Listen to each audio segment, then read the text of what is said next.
Lumabas po kasi dun sa survey na yon na sa 2028 frontrunner pa rin po sa pagkapangulo si VP Sara.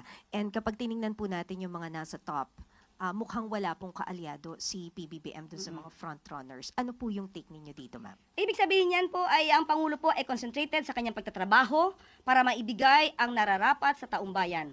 Hindi pa po namumulitika ang Pangulo. Hindi po namumulitika ang Pangulo. At siguro ang eleksyon, 2028 pa po yan, saka na natin pag-usapan. Pagtuunan po natin at pinagtutuunan ng Pangulo ang pagtatrabaho para sa taong bayan. Sige, magpaliwanag ka pa, Auntie Claire, no?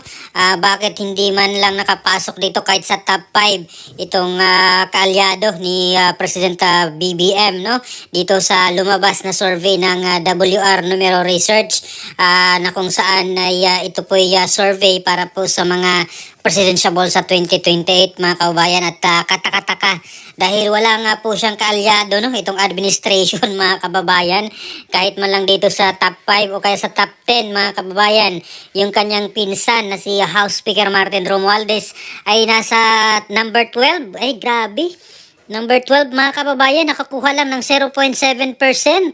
Diyos ko naman. So parang second to the last po siya. No? Ang last po kasi si Senator Sherwin Gatchalian na nakakuha ng 0.1% mga kabayan. Si Senator Manny Pacquiao or dating Senator Manny Pacquiao nakakuha ng 1% mga kababayan. At ang top 10, number 10 na spot si Senate President Chis Escudero na mayroong 1.3% mga kababayan. 1.4% naman, number 9, si Senator Risa Hontiveros, mga kababayan. Number 8, si Senator Robin Padilla na may 2%. Ayan, number 7, si Senator Grace po, o dating Senator Grace po na 2.1%. Si Senator Bam Aquino na 3.1% mga kababayan. So mas mataas pa siya or mataas pa yung survey niya nung kanyang porsyento dito kay Senator Risa Hontiveros na atat ding tumakbo mga kababayan sa pagkapangulo. Ayan, meron nga po siyang mga effort na ginagawa no at parang si Trillanes yata yung kanyang vice president daw mga kababayan. Ayun ko kung totoo ba. Number 5 mga kababayan, si Senator Amy Marcos na mayroong 4.1%. At si Senator Bongo number 4 na may 6.5% mga kababayan. At number 3, si Senator Raffy Tulfo na merong 10.3% mga kabayan. Number 2, si dating Vice President Leni Robredo na merong 13.3% mga kabayan. At syempre ang number 1 mga kabayan ang nanguna or ang nangunguna.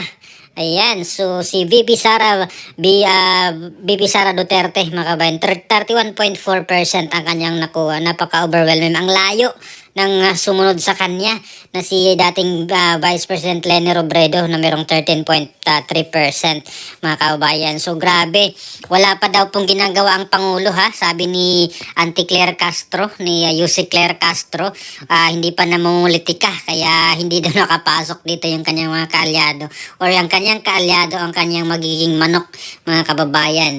So ano pa kayang ginawa dito sa mga confidential funds no laban kay BP Sara? Ano pa ba yung mga ginagawa nilang mga demolition job laban kay BP Sara? So hindi pa pala yun na pamulitika mga kababayan. Although hindi naman po vocal si President Bongbong Marcos dito sa wasak sa pangalan ni BP Sara, pero itong mga kaalyado niya, ito naman yung mga talagang nag-iingay mga kababayan no.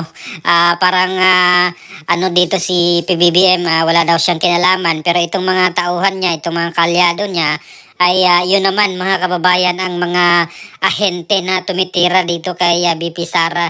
At hanggang ngayon no sa 20th Congress meron naman daw Quadcom at for sure ang magiging topic dyan mga kababayan, ito namang si BP Sara pa rin no?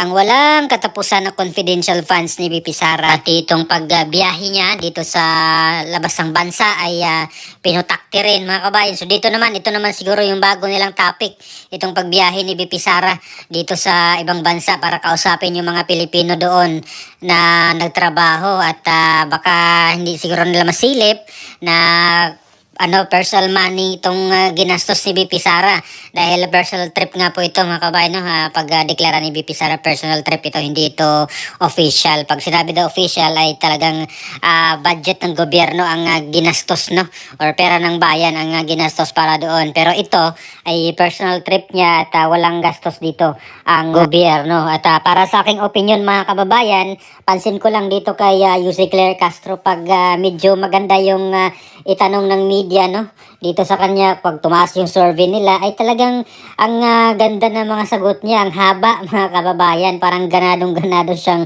sumagot, no, dito sa mga tanong na ito pag positive sa kanila. Pero pag hindi maganda para sa kanila ay ang iksi-iksi mga kababayan ng sagot. Grabe, kagaya nito na ano pong reaction ng palasyo dito sa pagbagsak, no, ng mga ng survey result ng kaalyado ni Pangulong Marcos sa 2028 ay napakaiksi yung sagot ni Yussi Claire Castro at hindi pa nga daw po namulitika ang Pangulo at talagang focus na focus siya mga kababayan dito sa kanyang trabaho para tulungan daw or paunlarin itong Pilipinas. Pero unfortunately parang hindi naman ramdam. Ito nga yung issue ng flood control, inumpisahan niya, naglabas siya ng mga pangalan ng mga kontraktor na nakakuha daw ng maraming proyekto, pero hindi naman niya pinangalanan, hanggang doon lang. So wala din. Parang ano lang siya mga kababayan, no? Parang hawsyaw lang, parang nasimulan niya na dapat itudo niya na mga kababayan, kasi 3 taon na lang siya mga kababayan, no, sa kanyang termino at talagang sa kangkungan pupulutin yung kanyang kaalyado kung sino man yung kanyang i-endorso, kasi kahit siya mismo ay parang hindi naman talaga seryoso sa paglaban dito sa mga kurakot. Kung talagang totoo siya ay pangalanan niya na. Pati itong mga kontraktor na mga congressman, mga kababayan, sana ilantad niya na. Kasi isipin mo, si Senator Lacson nga mga kababayan, no, meron po siyang intel na merong 67 na mga congressman na mga kontraktor. Pero itong si President Marcos na kung saan bilyonis yung kanyang intelligence fund, ay talagang parang bitin pa, no. Hindi ata alam niya mga kababayan kung sino-sino tong mga congressman na kontraktor. Walang silbi yung kanyang billion na confidential fund at intelligence fund kung hindi niya alam mga kababayan. So kawawa tayo dito, parang pinaglaruan lang tayo. Kahit nga mismo yung investment ng GSIS, no, na invest daw doon sa online gambling mga kababayan, hindi alam ni Pangulong Marcos Jr. Paano kaya nangyari yun na hindi niya alam? Grabe, billion yung kanyang intelligence fund, no? Wala po siyang alam doon. Parang isipin mo na lang mga kababayan, no? Parang hindi naman siguro hindi dapat or hindi kailangan na matalino ka para intindihin mo.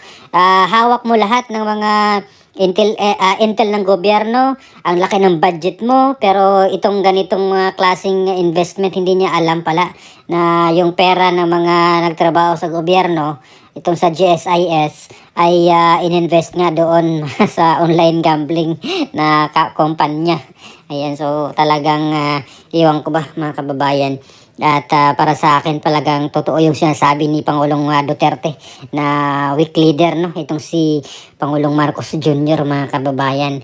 At tingnan natin dito po sa lumabas na survey nga mga kababayan, no, talagang sa kangkungan pupulutin itong kanyang i-endorso mga kababayan kung sino man ito. At sigurado ako habang papalapit itong 2028 ay mas dublikayo ditong mga ito, no, sa pagsira sa pangalan ni VP Sara Duterte, no. Ewan ko lang kung meron pa po silang makaladkad or makuhang topic mga kababayan, no, mabatong issue dito sa kay VP Sara Duterte, kasi yung si Las Cañas mga kababayan ay meron na nga pong warrant of arrest mga kababayan doon sa Davao City, doon sa kanyang mga kasong kinaharap, at ito nga yung ginagamit nilang witness din doon sa kaso ni PRRD, yung mga AJK nila. Pero ngayon, ewan ko kung saan na itong si Las Cañas nagtatago na, at ngayon na meron na mga warrant of arrest na lumalabas, ay ewan ko kung sana mahuli mga kababayan. Tingnan natin